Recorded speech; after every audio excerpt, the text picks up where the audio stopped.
बहू को मिला 150 सीढ़ियों वाला ससुराल। न जाने अब कैसे गुजारा होगा। माँ, इस तरह रोने से कुछ नहीं होगा, जो होना था हो गया।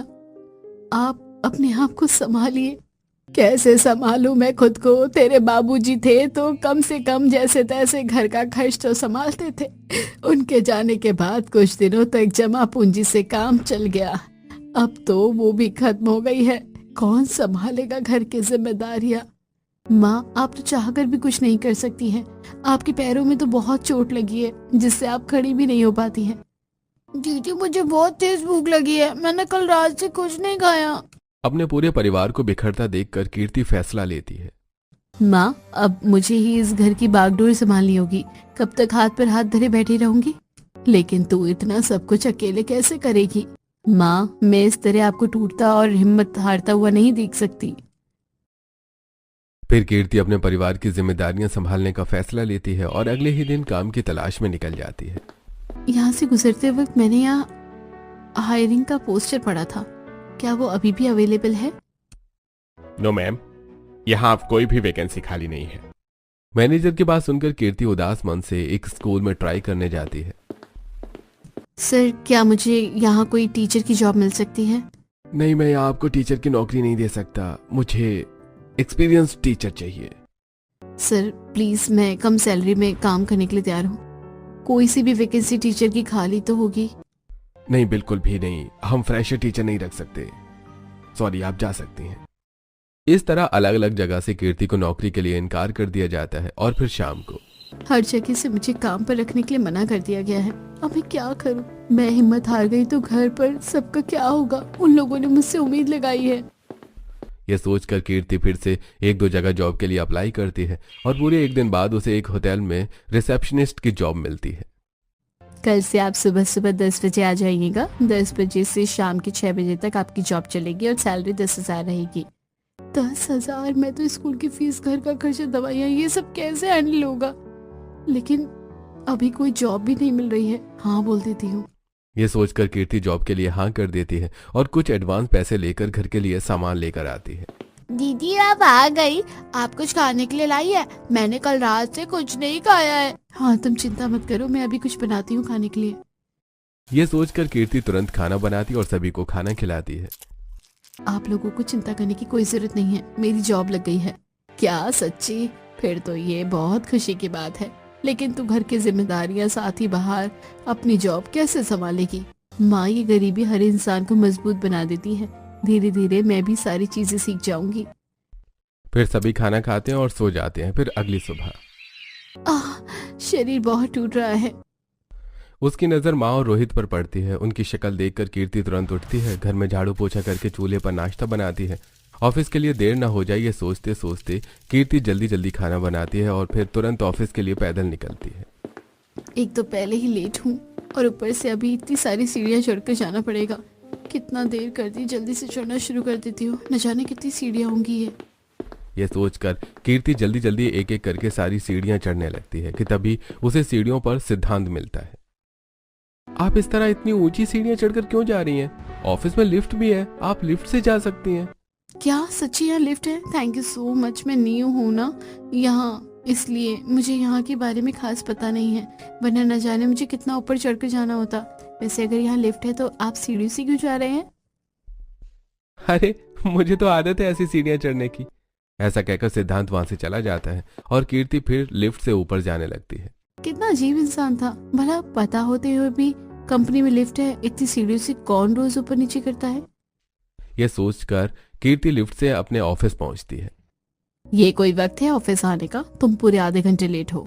सर को आने दो, वो बताएंगे। हे भगवान, बस मेरी जॉब न जाए, बचा लेने प्रभु। कीर्ति ये सोच ही रही थी कि तभी वहां ऑफिस का ओनर आता है। क्या हुआ? ये भीड़ क्यों लगी है? यहाँ किसी को कोई काम नहीं करना है क्या? अरे, तुम तो वही हो ना जो अभी मुझे सीढ़ियों पर मिले थे। यहाँ क्या कर रहे हो? यही है मेरा ऑफिस। ये तुम कैसी बातें कर रहे हो? ये इस ऑफिस के ओनर है क्या? ओनर? सॉरी सर, मुझे नहीं पता था। वैसे इंटरेस्टिंग तो है ये लड़की। हाँ, कोई बात नहीं, चलो अब सब अपने अपने काम पर लग जाओ। इसी बात पर सभी अपने अपने काम पर लग जाते हैं और कीर्ति रिसेप्शनिस्ट की जिम्मेदारियां संभालने लगती है। फिर पूरा दिन बीतता है और शाम को वो घर लौटती है। आ गई मेरी बेटी, तू ठीक तो है ना? हाँ मम्मी बिल्कुल ठीक हूँ। अब मैं जल्दी से आप सभी के लिए खाना बना देती हूँ, थोड़ी देर रुकिए। हाँ दीदी जल्दी बनाओ, बहुत भूख लगी है। फिर कीर्ति तुरंत सभी के लिए खाना बनाती है और सभी को खाना खिलाती है। अब इसी तरह धीरे धीरे कीर्ति बाहर और घर की सभी जिम्मेदारियां संभालने लगती है। फिर एक दिन, माँ आज सोमवार है, मैं आज मंदिर जा रही हूँ, आप अपना ध्यान रखिएगा। बेटा हमारी छोड़कर भगवान से अपनी शादी की भी मन्नत मांग लेना। कीर्ति सावित्री की बात को अनदेखा करके चुपचाप मंदिर चली जाती है और मंदिर के बाहर खड़ी होकर, ये हमारे केरल के मंदिर की शान इन सीढ़ियों से ही पता चलती है। जरा देखो तो कितनी ऊंची सीढ़ियां हैं। भगवान जी के दर्शन भी बिल्कुल मेहनत करवा देंगे। यह सोचकर कीर्ति नंगे पांव एक एक करके सारी सीढ़ियां चढ़ती है कि तभी कुछ दूर पहुंचकर सीढ़ी पर उसका पैर लड़खड़ा जाता है और वो उसे एक लड़का संभाल लेता है। अरे तुम ठीक तो हो? और इस तरह लड़खड़ा क्यों गई? अरे तुम तो कीर्ति हो, यहाँ क्या कर रही हो? आई एम सॉरी, मंदिर है ऑफ कोर्स, पूजा ही करने आई होगी, लेकिन आजकल की लड़कियां पूजा भी करती हैं, यकीन नहीं होता। और इतनी सीढ़ियां चढ़कर जा रही हो, क्या बात है? कुछ नहीं सर, बस बुरे हालात में एक भगवान का ही तो सहारा होता है, तो बस इसलिए परिवार की खुशी के लिए मन्नत मांगने हर सोमवार आती हूँ यहाँ। इतना कहकर कीर्ति मंदिर की तरफ आगे बढ़ती है। कितनी अच्छी लड़की है ये, घर की जिम्मेदारियों के साथ साथ बाहर की जिम्मेदारियां भी संभालना आता है। अब इस तरह धीरे धीरे सिद्धांत कीर्ति से इम्प्रेस होने लगता है और ऑफिस के लोगों को इस चीज की भनक लग जाती है कि तभी आजकल सर इस नई नवेली रिसेप्शनिस्ट को ज्यादा ही छूट दे रहे हैं। लेट आना, जल्दी जाना, हर चीज में सॉफ्ट हो रहे हैं। ऐसे तो नहीं थे सर। वही तो, हम लोग 5 मिनट लेट होते हैं तो सर पर चढ़कर तांडव करते हैं, और देखो ये 1 घंटा लेट आई है। कि तभी एक दिन कैबिन में, सुन, तुझे कीर्ति पसंद है क्या? ऑफिस में सब बातें बना रहे हैं, और ऐसा है तो उसको ये बात बता देना। हाँ मैं भी यही सोच रहा हूँ। वैसे भी घर वाले मुझे शादी के लिए फोर्स कर रहे हैं और परफेक्ट भी हूँ, कोई कमी नहीं है मुझ में, कीर्ति भी मना नहीं करेगी मुझे। ये सोचकर अगले ही दिन सिद्धांत कीर्ति को अपने ऑफिस में बुलाता है और घुटनों पर बैठकर उसे प्रपोज करता है। ये आप क्या कह रहे हैं सर? ये सब गलत है। आपकी और मेरी कोई बराबरी नहीं है। आप कहाँ और मैं कहाँ? मुझे इन सब बातों से फर्क नहीं पड़ता कीर्ति, मैं तुम्हें पसंद करता हूँ। उस दिन सीढ़ियों पे जब हम मिले तभी तो मुझे पसंद आ गई थी, और फिर मंदिर की सीढ़ियों पे भी तुम्हारा परिवार के लिए प्यार देखकर मेरा दिल और पिघल गया। बस बस, मुझे और कुछ नहीं सुनना। मैं यहाँ अपनी घर की जिम्मेदारियां शॉर्ट आउट करने आई थी, ना कि आपके साथ लव एंगल का गेम खेलने। मैं अभी और इसी वक्त इस ऑफिस से रिजाइन देती हूँ। इतना कहकर कीर्ति गुस्से में कैबिन से बाहर निकलती है और ऑफिस का काम छोड़ देती है। और फिर 1-2 दिन बाद, अरे कब दोगे तुम इस मकान का भाड़ा? तेरी बेटी ने तो नौकरी भी छोड़ दी। आप इस तरह चिल्लाइए मत, मैं कुछ दिनों में पैसे दे दूंगी। मैं कुछ दिनों बाद आऊंगा और तब तक मेरा मकान का भाड़ा तैयार होना चाहिए। कीर्ति बेटा, क्या बात है जो तूने अचानक नौकरी छोड़ दी? नहीं कुछ नहीं, बस मुझे वहाँ कुछ सही नहीं लग रहा था, लेकिन आप लोग चिंता मत कीजिए, मैं कुछ न कुछ करती हूँ माँ। ऐसा कहकर कीर्ति मंदिर जाकर सीढ़ियों पर अपने बगीचे के फूलों को बेचना शुरू कर देती है। अच्छा हुआ बगीचे में ये फूल उगे हुए थे, वरना इसके भी पैसे मुझे भरने पड़ते। फूल ले लो, फूल 20 रुपए में। ओ माय गॉड, ये मैंने क्या कर दिया? मेरी वजह से आज इसकी ऐसी हालत। मुझे वो स्टूपिड हरकत नहीं करनी चाहिए थी। अब मुझे ये सब ठीक करना होगा। ये सोचकर सिद्धांत शाम को अपने घर वालों से इस बारे में बात करता है। क्या नहीं ऐसा हो सकता? इतने गरीब घर की लड़की हमारे इस अमीर खानदान की बहू नहीं बन सकती।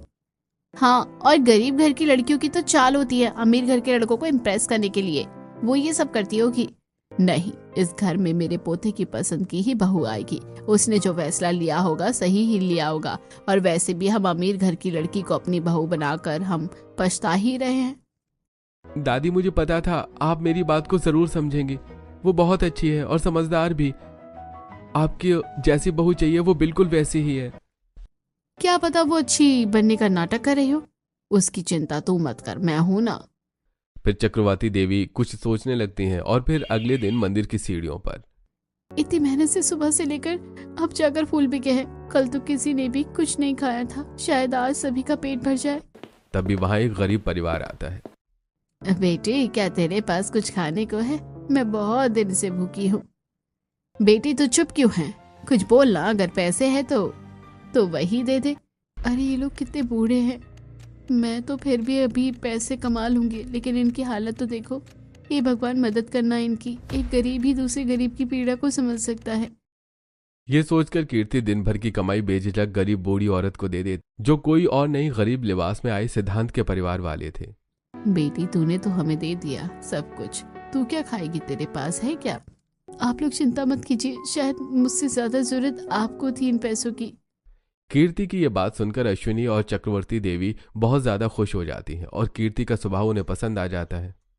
और अगले दिन सिद्धांत के परिवार वाले कीर्ति के घर में बैठे हुए होते हैं। जी बहन जी, फिर मेरी तरफ से ये रिश्ता तय है। इतने अच्छे परिवार का रिश्ता मैं नहीं ठुकरा सकती। ये दीदी की शादी होगी, मजा आएगा।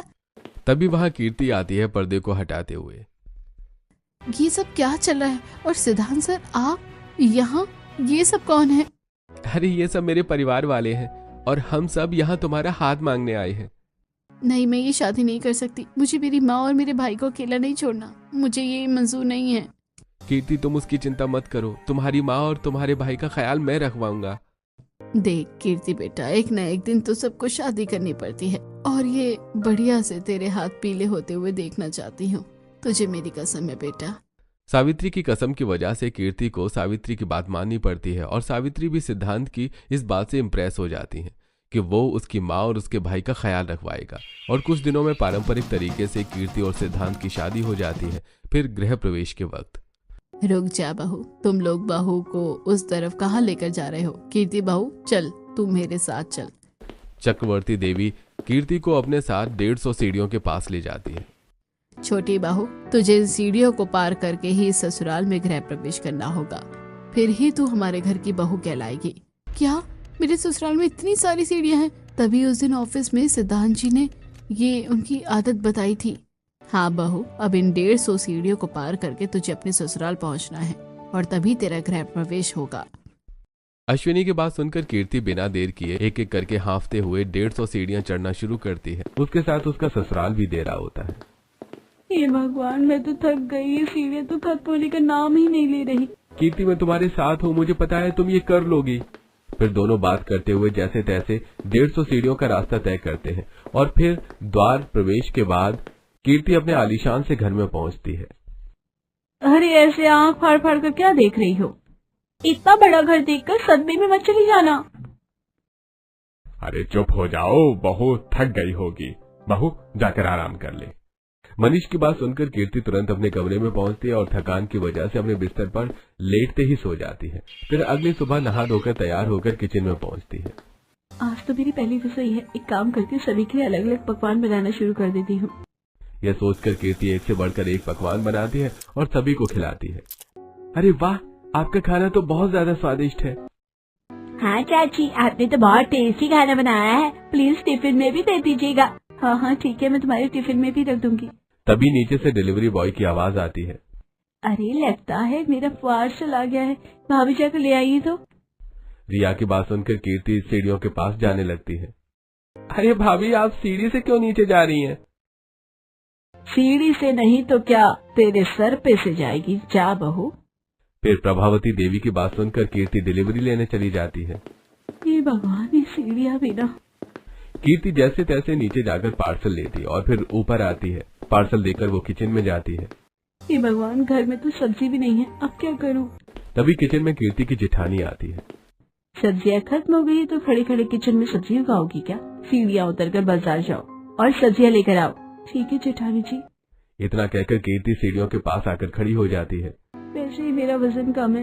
इन 150 सीढ़ियों पर उतरने चढ़ने में तो मेरा वजन सिर्फ 150 ग्राम बचेगा और सब्जियाँ तो लानी पड़ेगी। इसी तरह सीढ़ियाँ गिनते हुए कीर्ति नीचे उतरती है और बाजार चली जाती है। क्या दूं आपको? 1 लौकी, 250 ग्राम परवल और 1 किलो आलू टमाटर दे दीजिए। कितना होगा भैया? 250 रुपए। भैया सही दाम लगाकर सब्जियाँ दे दीजिए। अरे मालकिन, आप आई हैं आज, बाकी सब कहाँ गए? वैसे भी ये आपके घर के लोग पागल हैं लगता है। देखो घर इतना अच्छा है लेकिन सीढ़ियाँ मंदिर जैसी बनाई हुई हैं। आप अपने काम से काम रखिए भैया। कीर्ति सब्जी वाले से सब्जियों का थैला लेकर अपने घर की तरफ आने लगती है। अपने घर की सीढ़ियों के पास पहुंचकर चल कीर्ति, शुरू हो जा। कीर्ति दोबारा हाँफते हुए 150 सीढ़ियां चढ़कर ऊपर आती है। तभी खिड़की से छुपकर झांक रही कीर्ति की जेठानी कहती है, परीक्षा तुम्हारी ली जा रही है। तो हम क्यों 150 सीढ़ियां चढ़े उतरे? बड़ी आई थी फेवरेट बहू बनने। ऐसे कुछ दिन बीतते हैं और एक दिन रिया सीढ़ियों के नीचे खड़ी होती है। हे भगवान, मैं फिर से अपना आईडी कार्ड भूल गई। अब आईडी कार्ड लेने दोबारा 150 सीढ़ियां चढ़कर ऊपर जाना पड़ेगा। और कितने दिनों तक ये नाटक करना होगा हमें? तभी कुछ देर सोचकर रिया कहती है, मैं क्यों परेशान हूँ? जिसकी वजह से ये परेशानी है वही परेशान हो। इतना कहकर रिया कीर्ति को फोन करती है। हाँ नन्ना जी बोलिए। मैं अपनी कॉलेज की आईडी अपने कमरे में भूल गई। मैं घर के नीचे खड़ी हूँ, आप मुझे वो आईडी लाकर दे दो ना भाभी। आप रुकिए, मैं अभी लेकर आती हूँ। कीर्ति रिया के कमरे में जाती है और आईडी कार्ड लेकर 150 सीढ़ियों से नीचे उतरती है और अपनी नंद को आईडी कार्ड देती है। ये लीजिए नन्ना जी आपका आईडी कार्ड। मैं तो पूरी तरह थक गई हूँ, आपकी ही वजह से तो ये सब हो रहा है। आपको ही 150 सीढ़ियां चढ़नी उतरनी पड़ेगी। इतना कहकर रिया मुंह ऐंठ कर चली जाती है। मैं कुछ समझी नहीं नन्ना जी, मेरी वजह से ये सब कैसे? ऐसे कुछ दिन बीतते हैं और एक दिन रिया और करिश्मा कमरे में बात कर रही होती हैं। नन्ना जी आखिर और कब तक ये सब सहना पड़ेगा? इसकी परीक्षा में तो हम भी पिस रहे हैं। ये सब दादी की वजह से हो रहा है। उन्हें तसल्ली कहाँ होती है, हर चीज उन्हें परख कर चाहिए होती है। तभी कमरे में अश्विनी आती है। बड़ी बहू जाकर नीचे से फूल लेकर आ जा पूजा के लिए। ठीक है माँ जी, वापस तो मत आना कुंभकर्ण की तरह। अश्विनी वहां से चली जाती है और करिश्मा तुरंत जाकर ये काम कीर्ति को बोल देती है। ठीक है जेठानी जी, मैं अभी नीचे से फूल माला लेकर आती हूँ। फिर से कीर्ति सीढ़ियों का सफर तय करके नीचे से जाकर फूल माला लेकर आती है। उसे 150 सीढ़ियां चढ़ते और उतरते कुछ पड़ोसी देख लेते हैं। ये अश्विनी जी की नई बहू तो कुछ ज्यादा ही मेहनती नहीं है, सारे काम सीढ़ियों से आते जाते करती है। कमाल है, घर वाले भी कुछ नहीं कहते। हाँ वही तो, जैसे मानो कभी थकती ही ना हो। कहाँ है वो करिश्मा, आलस की दुकान, और ये इतनी फुर्तीली। अब धीरे धीरे ये सारी बातें आस पड़ोस में भी फैलने लगती हैं और सभी कीर्ति की तारीफ करते हैं। वहीं कीर्ति, मेरे ससुराल वालों को 150 सीढ़ियों से इतना प्यार क्यों है? ना एक सीढ़ी ज्यादा और ना ही एक सीढ़ी कम। क्या है इसके पीछे का राज? मैं इतनी थक जाती हूँ, तो आज तक ये लोग कैसे अपने नीचे काम करते होंगे? अब इसी तरह एक दिन जब कीर्ति अपनी सास के पैर दबा रही होती है तो आप तो इस घर की मुखिया हैं, आपको तो जरूर पता होगा कि आखिरकार इन 150 सीढ़ियों का राज क्या है। हाँ बहू मुझे पता है, लेकिन तू क्या करेगी जानकर? छोड़ना ये सब बात। अब इसी तरह अक्सर जब भी कीर्ति अपने ससुराल के किसी भी सदस्य से इस राज के बारे में पूछती तो कोई भी उसे नहीं बताता और बातें घुमा देता। इसी तरह एक दिन, अब मैं ब्रश कैसे करूं, मोटर में तो पानी नहीं आ रहा है। हाँ मेरे कमरे में पानी नहीं आ रहा है, अब मैं अपने कॉलेज कैसे जाऊंगी? अब जब तक मोटर ठीक नहीं होती तब तक नीचे जाकर नीचे से ही पानी लाना होगा। हाँ बड़ी बहू और छोटी बहू, तुम दोनों नीचे से जाकर पानी ले आओ। क्या मैं? नहीं मैं नहीं जा रही, वैसे भी मेरी कमर दर्द है, मैं नीचे से ऊपर पानी नहीं ला सकती। कोई बात नहीं नन्ना जी और देवर जी, अगर आप लोगों को देर हो रही है तो मैं जाकर नीचे से पानी ले आती हूँ। कीर्ति के ससुराल में मोटर जाम होने की वजह से पानी आना बंद हो जाता है और कोई प्लम्बर उनके घर भी नहीं आता है। उनकी इतनी सीढ़ियों को देखकर तभी कीर्ति सभी के लिए पानी लाने का फैसला करती है और सभी के लिए सीढ़ियों से उतरकर पानी लेकर ऊपर आती है। मुझे हिम्मत नहीं आनी है। इस तरह कीर्ति बड़बड़ाते हुए जैसे तैसे सारा काम करती है, लेकिन अपनी जिम्मेदारी से पीछे नहीं हटती, जिसकी वजह से रात तक उसके पैरों में बहुत ज्यादा सूजन आ जाती है। तभी कमरे में, क्या हुआ बहू, तू आज बहुत ज्यादा थक गई है, तेरे पैरों में भी सूजन आ गई है? हाँ अब दिन में 3 बार 150 सीढ़ियों से ऊपर नीचे करती हूँ तो हो ही जाता है। आप लोग चिंता मत करिए, थोड़ा आराम करूंगी तो ठीक हो जाएगा। फिर कीर्ति को देखकर सभी अपने अपने कमरे में जाते हैं और थोड़ी देर बाद, अरे ये चिल्लाने की आवाज कहाँ से आई है? आह ये पैर भी ना, उफ आह। वहीं दूसरी तरफ, अभी कौन चिल्ला रहा है? स्किन केयर भी नहीं कर पा रही हूँ, खैर छोड़ो मुझे क्या। इस तरह करिश्मा चिल्लाने की आवाज को अनदेखा कर देती है। वहीं दूसरी तरफ, अरे क्या हुआ, तुम्हारा पैर दर्द हो रहा है, तुम जा क्यों रही हो? नीचे से किसी की चिल्लाने की आवाज आई है, जरा देखो तो मुझे भी कुछ ठीक नहीं लग रहा। ये कहकर कीर्ति अपने सूजे पांव के साथ ही अपनी जिम्मेदारी को समझते हुए नीचे आती है, जहां सीढ़ियों पर मनीष खून से लथपथ बेहोश पड़ा होता है। अरे ये तो पिताजी है, ये सब कैसे हुआ? मुझे कुछ करना होगा। कीर्ति तुरंत मनीष को अस्पताल लेकर आती है और उन्हें एडमिट करवाती है। घर में किसी को कानो कान खबर नहीं होती। घबराइए नहीं, आपके पिताजी सेफ हैं। डॉक्टर मुझे आपका फोन मिलेगा, घर पर इन्फॉर्म करना है। फिर कीर्ति ससुराल वालों को सब बताती है, जिसे सुनकर पूरा परिवार हॉस्पिटल आ जाता है। बहू हाँ सिर्फ तेरी वजह से मनीष जिंदा है। कीर्ति, अगर तुम आधी रात को उठकर एक आवाज सुनकर बाहर न जाती तो शायद आज हम पिताजी को खो बैठते। जिसे मैं इतना गलत समझती थी, आज उसने पिताजी की जान बचा ली। मुझे माफ कर दीजिए, आज के बाद मैं आपको गरीब कहकर ताने नहीं मारूंगी। कोई बात नहीं जेठानी जी। कीर्ति करिश्मा को माफ कर देती है। फिर मनीष जी को लेकर सभी लोग घर आते हैं। बहू, तेरे पूरे पैर में सूजन आ गई है, तू अपने कमरे में जाकर आराम कर और अगली सुबह हम बात करेंगे। अश्विनी की बात सुनकर कीर्ति अपने कमरे में जाती है और आराम करती है। फिर अगली सुबह शायद अभी वो सही वक्त आ गया है जब हमें बहू को सारी सच्चाई बता देनी चाहिए। हाँ, हमने बहुत ले ली बहू की परीक्षा, अब और नहीं। तभी सीढ़ियों की तरफ जाती कीर्ति। मैं नीचे से सब्जी लेकर आती हूँ। बहू, तेरे पाँव में तो सूजन है। तभी पीछे से सिद्धांत कीर्ति की आंखों पर पट्टी बांधता है और उसे घर के दूसरे हिस्से में लेकर आता है। आप लोग मुझे कहाँ ले जा रहे हैं? अश्विनी लिफ्ट से पर्दा हटाते हुए। बहू, तू तैयार है ना? तेरी आंख की पट्टी खोल रही हूँ। अश्विनी कीर्ति के आंखों की पट्टी खोलती है और कीर्ति लिफ्ट देखकर, मेरे इस 150 सीढ़ियों वाले ससुराल में लिफ्ट भी है? बहू, मुझे माफ कर दे, मैं तेरी परीक्षा ले रही थी और जिस परीक्षा में तू बखूबी पास हो गई है। परीक्षा? लेकिन किस लिए? फिर चक्रवर्ती देवी कीर्ति को बताती हैं। बहू, आज के समय में पहले मैंने ये सोचा था कि इस घर की जिम्मेदारियां बहुओं को दूंगी, लेकिन मेरी परख के अनुसार एक भी बहू ऐसी नहीं निकली जो इस घर की जिम्मेदारियों को तेरी तरह संभाल सके। और करिश्मा बहू भी आलस की मारी थी, उसे सिर्फ पैसों से मतलब था। इनको सुधारने के लिए मैंने इस घर के नौकर चाकर भी हटवा दिए ताकि ये काम अपना खुद करे, लेकिन खुद ही देखो, ये वैसी की वैसी ही रही। कोई भी बदलाव इसमें नजर नहीं आया। पर दादी, मुझे नहीं चाहिए कोई जिम्मेदारी, और आप मेरी जितनी भी परीक्षा लेती मैं सब पार करने के लिए तैयार रहती हूँ। ये क्या, ये तो बस 150 सीढ़ियाँ ही थी। आप लोगों ने मेरी परीक्षा ली, ये मैं मान सकती हूँ, लेकिन आखिरकार आप लोगों ने 150 सीढ़ियों वाला घर क्यों बनवाया? हमने वैष्णो देवी के मंदिर में मन्नत मांगी थी कि अगर हमारे घर में लड़की पैदा हो जाती है तो हम डेली 150 सीढ़ियाँ चढ़ेंगे और उतरेंगे। तभी हमें ये झल्ली पैदा हो गई।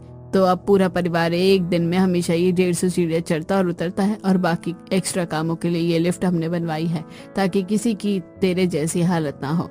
और बहू, हमें माफ कर दे, तुझे कितनी तकलीफ सहनी पड़ी मेरी वजह से। परिवार में भी भला कोई किसी से माफी मांगता है? मैं किसी से नाराज नहीं हूँ, और ये चाबी आप अपने पास ही रखिए। घर की बागडोर बड़ों के हाथ में ही रहनी अच्छी होती है। मैं आपके आशीर्वाद से ही काम चला लूंगी। देखो, ये 150 सीढ़ियों वाले घर को संभालने वाली जिम्मेदार बहू।